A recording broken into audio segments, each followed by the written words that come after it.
Olá pessoal, tudo bem? Estamos iniciando mais um episódio do Papo de Grande, nessa temporada com os pré-candidatos ao governo do estado. E hoje, com muita satisfação, conversando com a pré-candidata do PDT, Juliana Brizola. Juliana, muito obrigado por nos receber. Prazer estar contigo. E eu é que agradeço a oportunidade. Vamos lá, bater um papo então. E claro que o pessoal te conhece todo, né, no estado, mas acho que é importante tu te apresentar, né, colocar a tua trajetória e principalmente, Juliana, o teu atual momento político, preparada para governar o estado, enfim, por favor, um prazer estar contigo. Prazer é meu, agradeço pela oportunidade. Bom, meu nome é Juliana Brizola, tenho 51 anos, sou mãe do José Inácio e da Angelina, sou formada em Direito e sou mestre em Ciências Criminais aqui pela PUC do Rio Grande do Sul. Fui vereadora aqui da capital, fui 3 vezes deputada, fui secretária do município aqui também de Porto Alegre na gestão do José Fogaça. Já fui candidata a prefeita, né, de Porto Alegre e agora estou enfrentando esse desafio de ser candidata ao governo do estado, um estado que eu nasci, mas que eu também escolhi para viver, né, porque durante alguns anos acompanhei meu avô fora daqui, né, no Rio de Janeiro, mas é o estado que eu escolhi para montar minha família, para ter os meus filhos. E a política, né, é uma coisa assim que desde pequena, o tempo todo na minha casa, eu costumo dizer que as grandes brigas na minha casa eram sempre por política, no café da manhã, no almoço, no jantar, não tinha como não se falar de política. E eu estou muito feliz com esse desafio, me preparei bastante, né? Venho me preparando já há bastante tempo.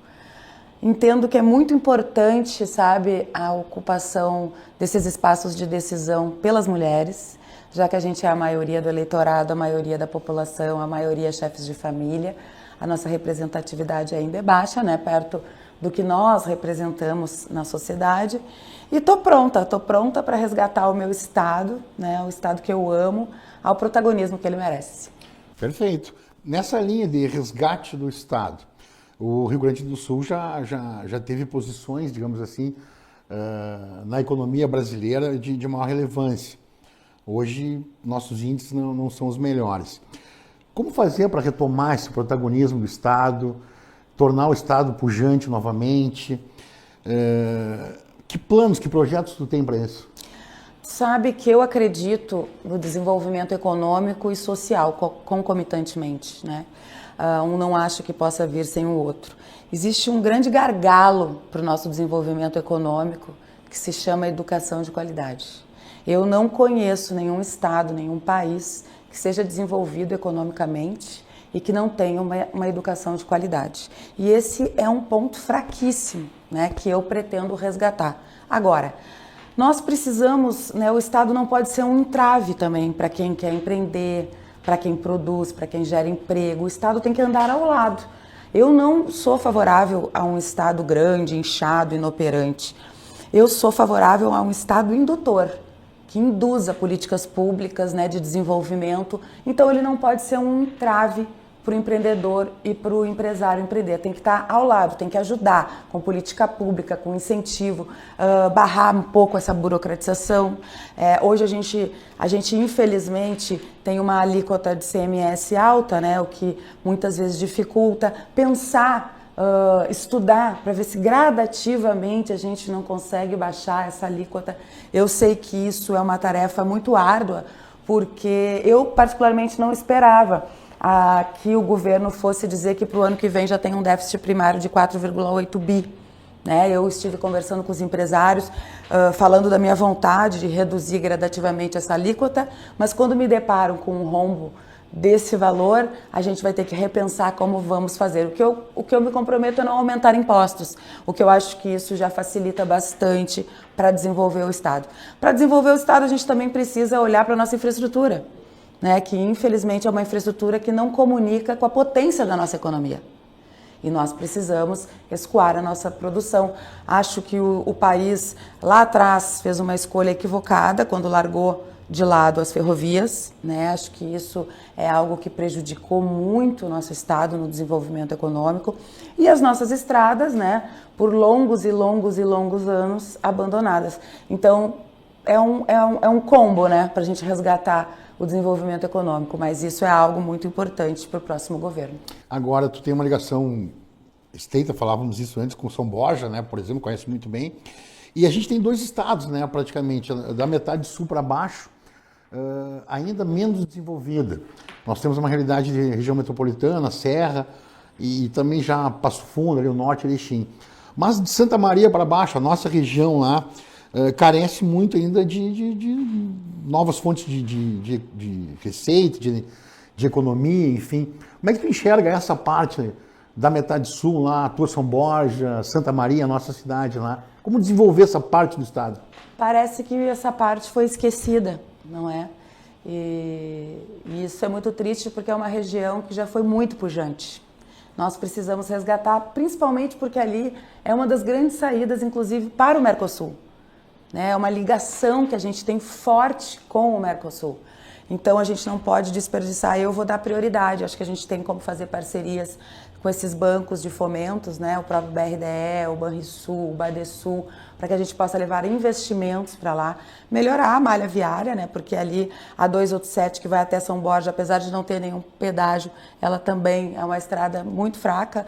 Inclusive, quando a 287 ficou fora, né, do projeto de duplicação, isso eu não concordo. Eu acho que agora o próximo governador pode ir lá na concessionária, como está sendo feito ali, eu acho que é Cruz Alta, né, que está sendo feito isso, uma remodelação para que a gente inclua a 287 e tentar enxergar, né, de grande a vocação dessa região. Santa Maria é um polo universitário, não é? Isso é algo muito importante. Também tem uma vocação muito forte para o turismo, né? Através ali do Geoparque, um patrimônio da Unesco. O turismo também é desenvolvimento econômico, né? E essa região toda ali, que vai até São Borja... O próprio Pampa Gaúcho? O próprio Pampa Gaúcho. Porque aqui se fala, em turismo, se fala muito da serra e no verão do litoral.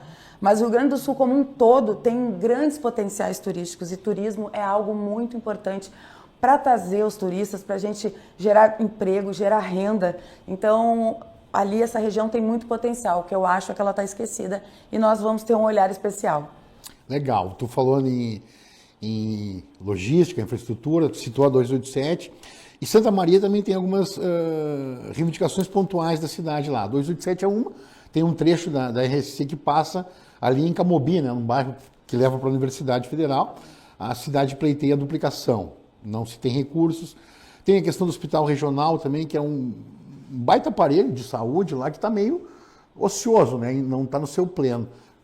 Tu acompanha essas situações pontuais? Santa Maria tem uma ideia, por exemplo, para o hospital regional, a própria questão das estradas lá, 287? O hospital regional, ele hoje, infelizmente, atende apenas 50%, né? Está subutilizado. O governo do estado fez uma parceria com o Instituto do Coração, até na época a universidade também se ofereceu para fazer a parceria, o governador então optou por essa parceria com o Instituto do Coração. Na verdade, a gente quer que ele volte a atender 100%.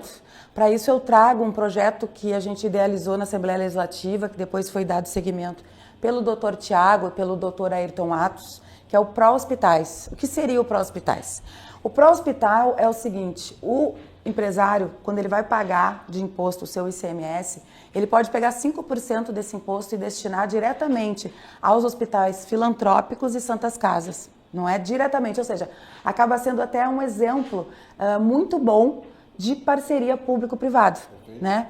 Isso pode gerar até 800 milhões por ano, o que a gente pode investir em infraestrutura, não é, em equipamentos, mas também em algo que eu acredito que também dói lá em Santa Maria, porque por onde eu ando no estado, a gente escuta isso, é a tal da fila da saúde, né? Hoje a gente tem mais de 621 mil pessoas esperando consultas, 228 mil esperando cirurgias, doenças que seriam curáveis se tornando em crônicas, né? Às vezes até 6 anos para tu conseguir uma cirurgia de joelho.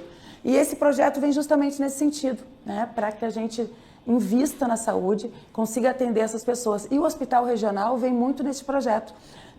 Desculpa, porque a gente precisa fortalecer os nossos hospitais regionais para também fazermos os mutirões e diminuirmos essa fila.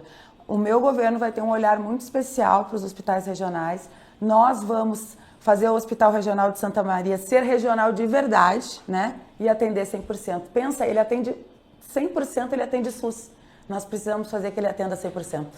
E o projeto é semelhante a essas leis de incentivo à cultura. Exatamente, tipo é a lei, destina teu imposto a lei Rouanet da saúde. Muito legal, bacana. Porque Eu até queria fazer um registro. Ele foi aprovado na Assembleia Legislativa, mas quando foi ser regulamentado pelo governo do Estado, infelizmente o governo do Estado botou um pedágio, o que fica quase inexequível esse projeto. Mas eu quero dizer para vocês que se eu ganhar a eleição não vai ter pedágio. Por quê? Porque daí descaracteriza o projeto. Para o empresário não vale mais a pena se ele vai ter que ainda pagar um pedágio por isso, né? A gente quer uma parceria do privado com o público. As pessoas falam, privado ou público? Por que não pode os dois andarem juntos em prol, né, de tudo? Temos exemplos, né? Exatamente. E eu acredito nisso. Porque a saúde é um grande desafio do gestor estadual e municipal também. A União cada vez mais transfere para o gestor estadual e municipal essa questão da saúde, né?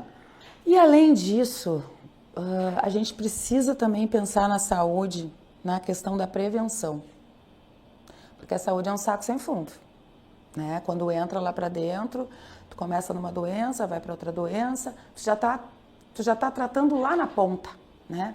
A gente tinha que ter mecanismos de acompanhamento da população, e aí isso é tão importante, a saúde básica, né? Os postos de saúde. Do acompanhamento, tinha um projeto muito bacana que o meu avô implementou no Rio de Janeiro, que era o médico de família, né? Que ia naquela comunidade, conhecia o histórico daquele paciente. Isso ajuda tanto, né? Mas é verdade, o ente mais rico é a união, né? Por isso que eu acho tão importante, sabe, de grande, que a gente entenda que a política nem sempre é feita com os amigos. Muitas vezes ela é feita com alguém que pensa diferente de ti, mas que tu vai ter que sentar na mesa justamente para dialogar para o bem do teu estado.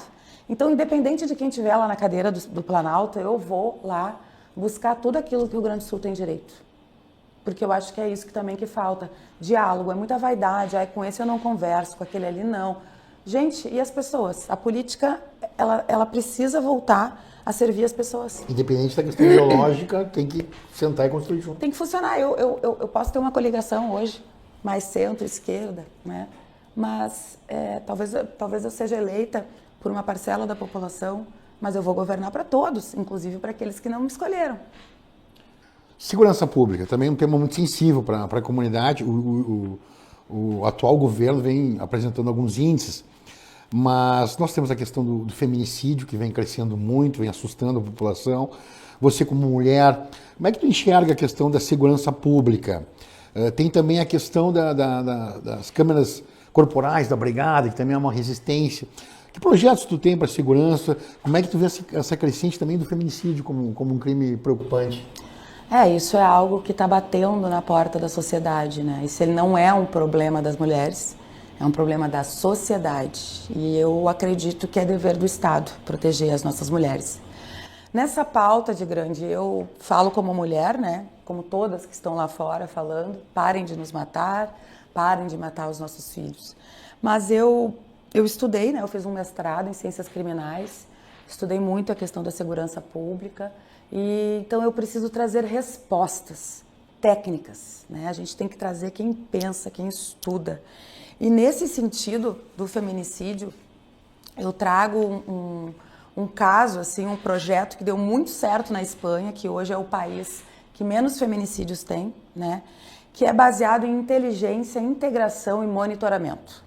Né? Porque eu acho que também a questão da criminalidade passa muito por aí. Muitas vezes as nossas polícias não se comunicam, não há uma informação trocada entre elas, não há uma integração e pior, não há depois um monitoramento.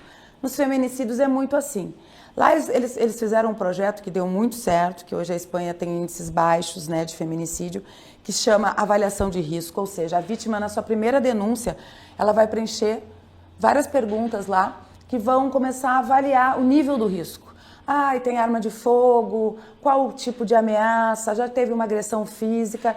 E ali, em cima daquelas respostas, vai ter uma avaliação. Olha, é baixo, é médio, ou é alto risco. E a proteção vai ser proporcional.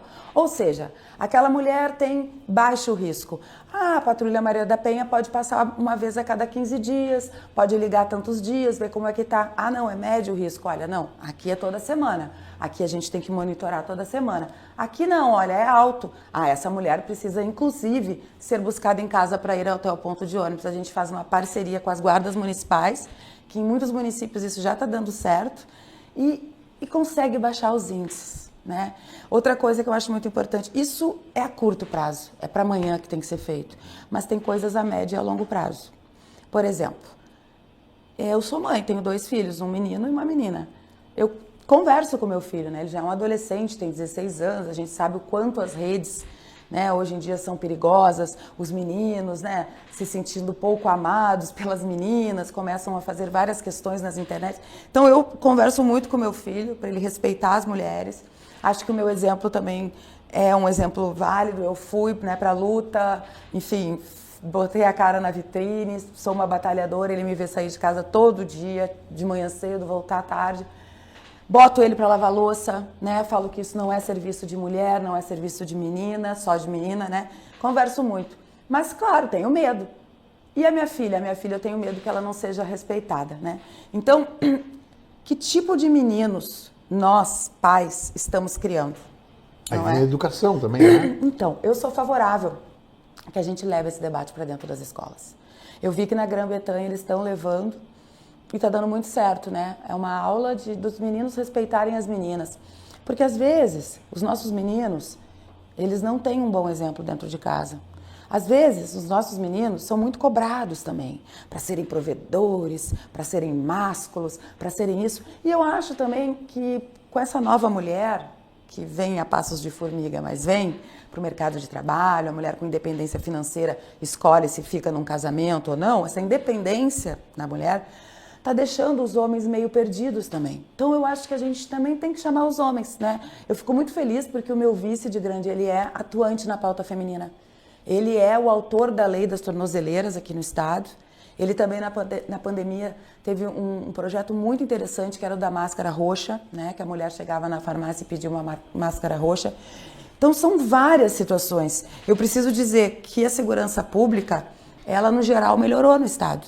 O governo tem um projeto muito interessante, que é o RS Seguro, que reduziu os índices de criminalidade, latrocínio, homicídio, feminicídio, o único que não, né?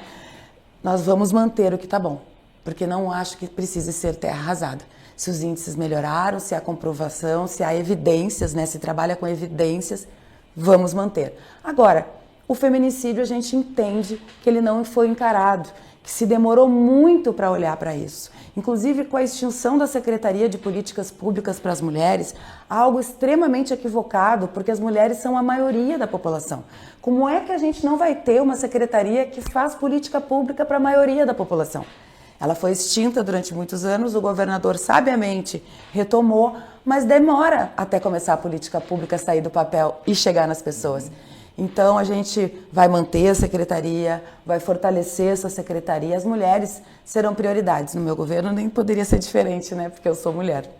A questão dessas câmaras corporais da Brigada, você é favorável? Tem uma ideia de tornar isso comum para toda a corporação? O que tu acha desse? Eu acho muito interessante essas câmeras corporais porque ela protege o bom policial, né? E ela também protege o cidadão de bem, que, enfim, ninguém está livre de erro. A gente tem bons policiais, maus policiais, né? E aqueles que são bons vão ser ali identificados, né? Tá tudo filmado, que eles são bons, que eles agiram corretamente.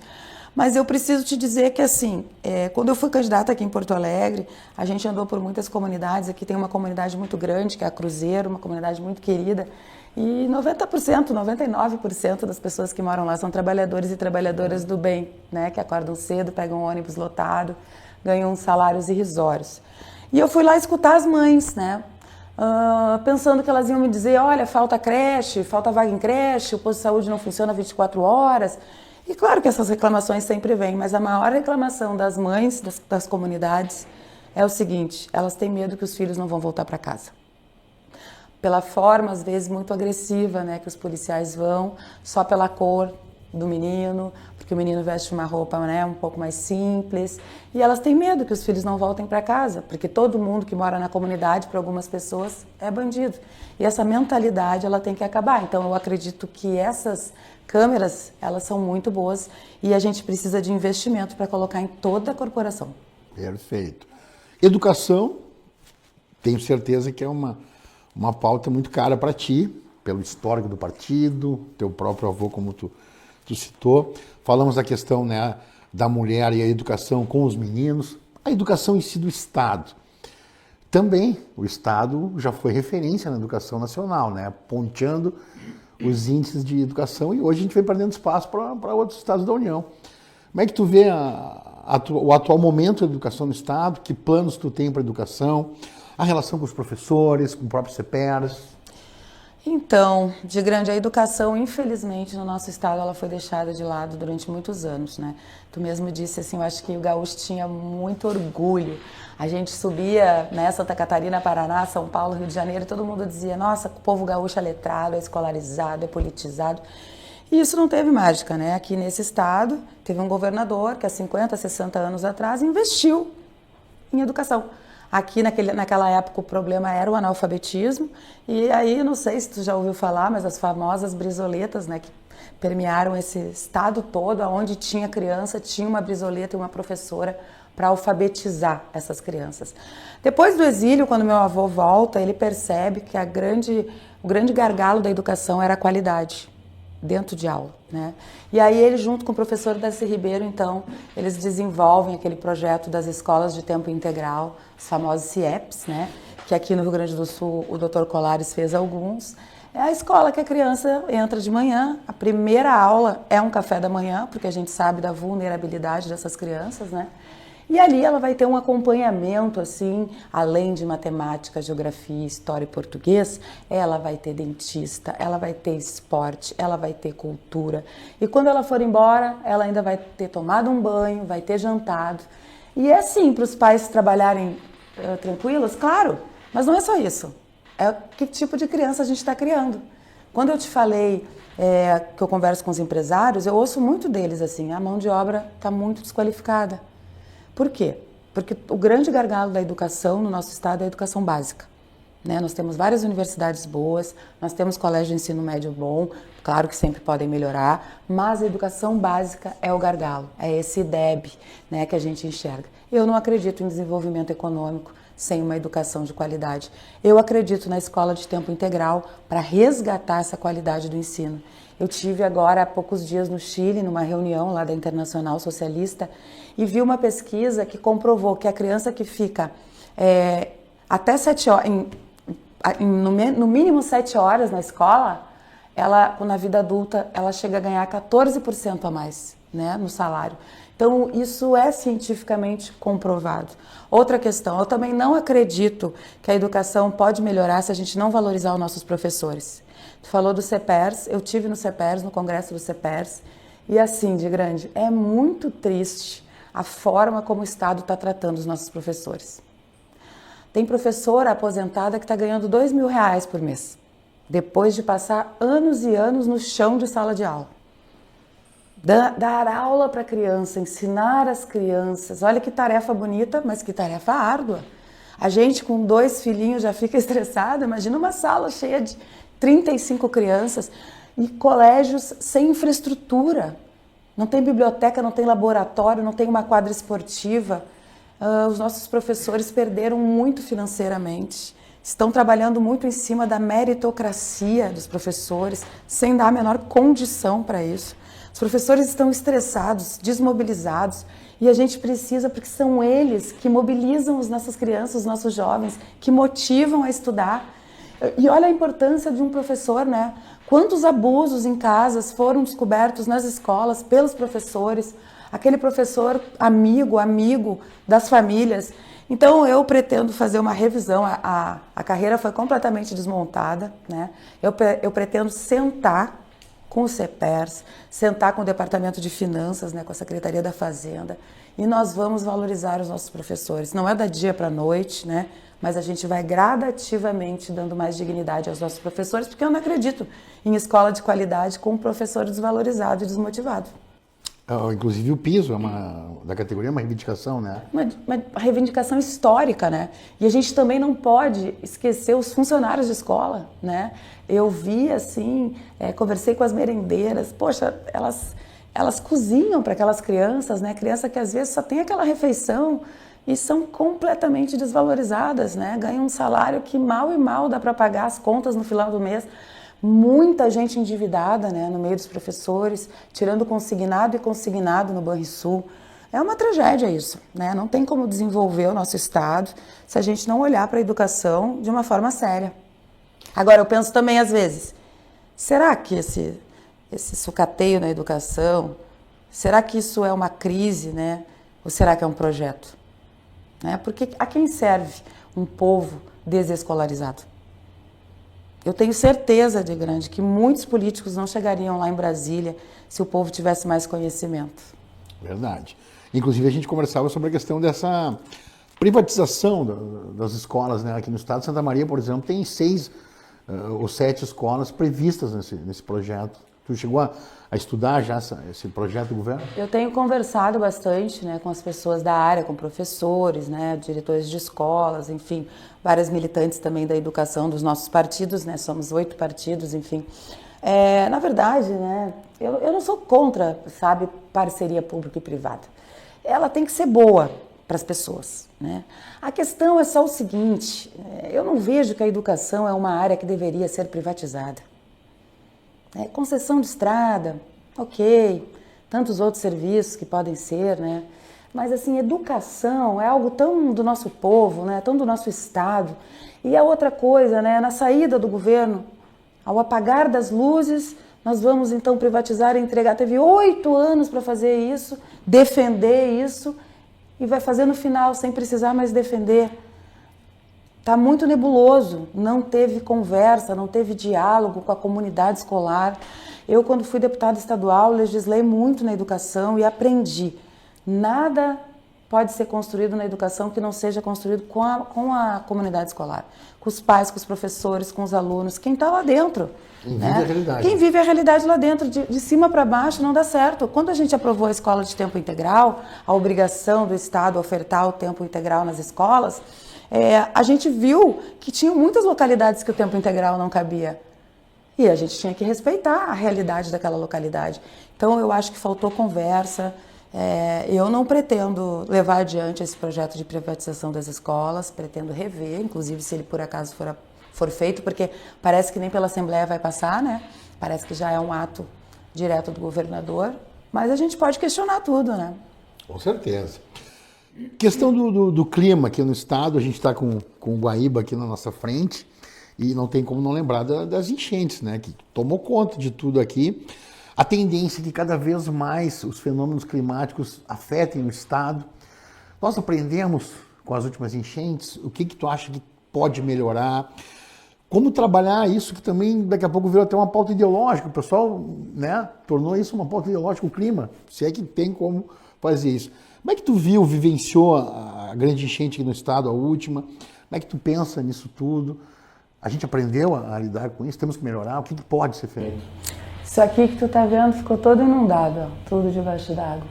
É inacreditável. Inacreditável. A gente nem acredita quando a gente vê as fotos, né? Eu, no caso, que estava aqui em Porto Alegre, né?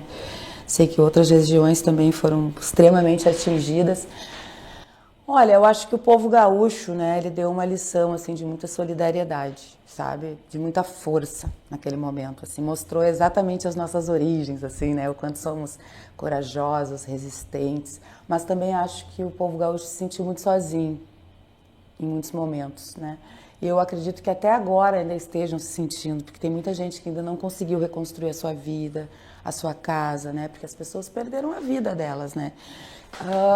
Acredito que alguma coisa a gente aprendeu, né? Eu espero que os nossos governantes que aí estão tenham aprendido que a questão da proteção da cidade, do estado, passa por desde coisas básicas, como uma limpeza de bueiro, né?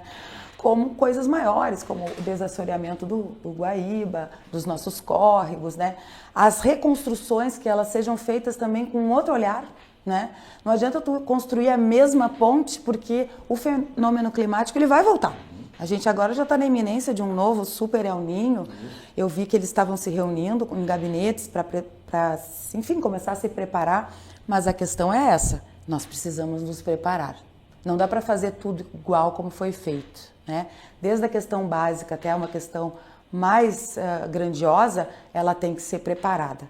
A gente tem que estar pensando o tempo todo sobre isso. Eu sei que a gente nunca imaginou que isso ia acontecer, mas agora ficou comprovado que a gente é uma região que está à mercê disso. Então a gente precisa, por exemplo, modernizar essa proteção. Porque o que a gente viu aqui, sobretudo aqui em Porto Alegre, que foi onde eu acompanhei mais? A casa de bomba não funcionava, subia a água, o gerador apagava. Não funcionava a bomba dele. Nada. Será que isso tudo já está funcionando? Se amanhã cair, né? Será que a nossa querida Sarandi aqui, o nosso bairro que foi tão devastado, será que ele vai ser inundado de novo? Porque é engraçado, esse bairro, por exemplo, que foi tão sofrido, ele já vinha de anos e anos sendo inundado. E aquele problema da casa de bomba nunca era resolvido. Aí veio esse estrago total e aí então resolveram olhar para as casas de bombas. A verdade é que nós temos alguns exemplos que até foram para fora e eu acho muito interessante que a gente traga. Mas eu entendo também que nós temos uma expertise muito forte aqui no estado, que são as universidades.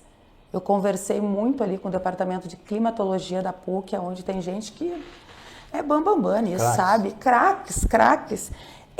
A gente precisa usar a expertise do nosso estado. Daqui a pouco nem precisa buscar exemplo na Exatamente. Europa, na Holanda, que temos aqui. E até porque aqui eles estudam já A a nossa realidade, claro, isso, claro. do delta do Jacuí, de tudo que escoa para o Guaíba, né? É lago, é rio. Não, isso aqui é um estuário que cai todos aqueles rios, desembocam, né? Porque lago não transborda e eles te explicam tudo e dizem como tudo que tem que ser feito. Outra coisa é o seguinte, a gente tem que aprender a conviver. O progresso, ele tem que andar ao lado do respeito ao meio ambiente. Não é verdade que a gente precisa só proteger o meio ambiente ou só ter progresso. É verdade que a gente não pode mais pensar numa cidade, numa região, só cimento. Já sabe que não. A gente tem que pensar nas encostas, na vegetação, na preservação, mas eu acredito que dá para conviver lado a lado. É que nem o público e o privado, sem um atrapalhar o outro. Agora, eu não sei se tu está acompanhando, tem uma discussão aqui no estado sobre essa empresa de celulose, que vai se colocar ali na Barra do Ribeiro, né? A CMPC. Tem previsto um grande investimento, mas agora se discutiu até a possibilidade de ela ir para o Paraguai. Nós não podemos perder esse investimento. E nós temos que ter as contrapartidas do meio ambiente. Dá para fazer isso. Tem que ter boa vontade, a gente tem que estar com vontade, né? Sentar na mesa com quem pensa diferente e colocar, olha gente, vamos colocar aqui um déficit de 4,8 bi. Já se vendeu tudo. Não vai ter FUNRIGS. Vamos voltar a pagar a dívida. Nós precisamos de investimento. E quando tu começa a criar um cenário de dificuldade para as empresas, é isso. Elas vão preferir Santa Catarina, vão preferir o Paraguai, vão preferir Paraná. Então, a gente só dá para nem tanto ao céu, nem tanto à terra, como diria meu avô.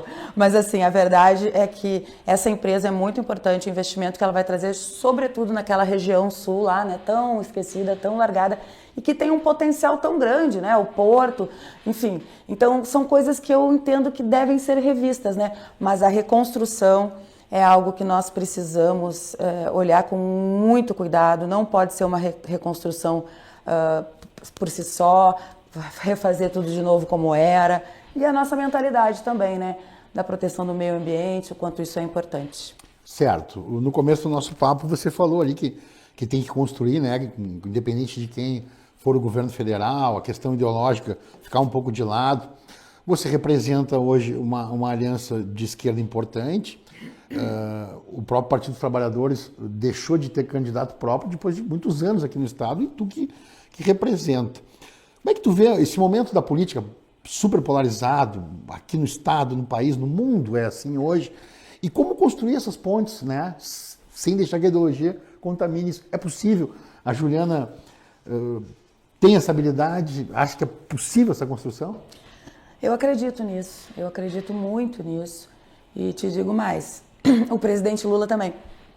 Ele é um homem do diálogo, ele não é um homem dos extremos, tanto é que ele governou já por diversas vezes com uma base aliada extremamente, né, diferente.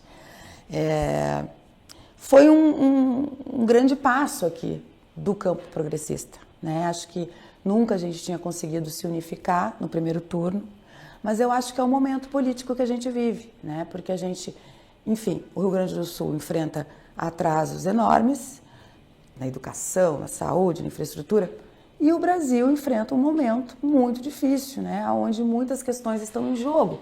As pessoas podem pensar, não, mas isso não é verdade. Olha, quando a gente olha para o 8 de janeiro e vê o que foi feito lá em Brasília, quando a gente vê um dos filhos do Bolsonaro indo lá no Trump, né, pedir tarifaço, ameaça inclusive a soberania nacional da América Latina, a gente tem que, eu que sou neta, né, de alguém que sofreu muito com a ditadura militar, eu boto as minhas barbinhas de molho. Então, eu acho que o nosso campo teve muita responsabilidade, muita maturidade. Aqui faço um registro ao Edgar, que poderia estar no meu lugar, é preparado, né? Já foi presidente da Assembleia, estava dirigindo a Conab, de ter dado um passo para trás. Inclusive, eu digo, a nossa chapa é a chapa que de verdade defende as mulheres, né? Porque é a chapa que colocou uma mulher à frente. Não está atrás, não está ao lado, está à frente. E o Edgar abriu mão para uma mulher, né? Na política é muito difícil que o político abra mão para outro político. Para uma mulher, então, é mais difícil. E um homem abrir mão para uma mulher, então, foi um gesto muito simbólico, né? Somos 8 partidos diferentes, senão éramos um só. Mas a gente deixou um pouco assim as nossas diferenças de lado, em primeiro lugar, e estamos pensando naquilo que nos une, né? O que nos une é acabar com a fila da saúde, o que nos une é enfrentar com muita coragem os feminicídios, o que nos une é resgatar a educação, é resgatar o desenvolvimento econômico e, sim, o que nos une é reeleger o presidente Lula, porque a gente sabe que isso é uma garantia da nossa democracia. Juliana, eu queria te agradecer por nos receber, conversar com o Grupo Diário, toda Santa Maria, toda a região central, agradecer a tua assessoria também, as meninas foram muito solistas e atenciosas conosco. Te agradeço e queria que tu deixasse uma mensagem final, né, para os nossos ouvintes, telespectadores lá de Santa Maria, de toda a região, de todo o estado, que vai estar todo mundo te acompanhando, com certeza. Muito obrigado por nos atender. Obrigada de grande, obrigada também à técnica que está toda aí. É um prazer poder falar com esse veículo assim, de comunicação tão potente, essa região tão importante para o nosso estado, né? A região central, o nosso polo universitário, essa cidade tão pujante. Eu estou nesse desafio, quero representar o povo gaúcho no Palácio Piratini, quero resgatar o orgulho de ser gaúcho. E quero dizer para vocês que eu entendo que a política ela vem servindo a interesses de muito poucos, no tanto que a política é uma grande ferramenta para transformar a vida das pessoas. Então é um ano eleitoral, reflita sobre isso, né? Reflita a importância do teu voto. Investigue quem é quem, investigue se aquilo que a pessoa está prometendo ela também tem condições de fazer e no que ela acredita. Se ela acredita que é importante uma educação de qualidade, se ela acredita que é importante que o Estado não seja um entrave para o desenvolvimento. É isso. Pense, porque o teu voto tem muito valor. Valeu. Obrigada. Juliana Brizola, pré-candidata ao governo do Estado pelo PDT, e mais um episódio do nosso podcast Papo de Grande, que você acompanha nas plataformas do Grupo Diário, TV Diário, Rádio CDN e redes sociais. Até a próxima.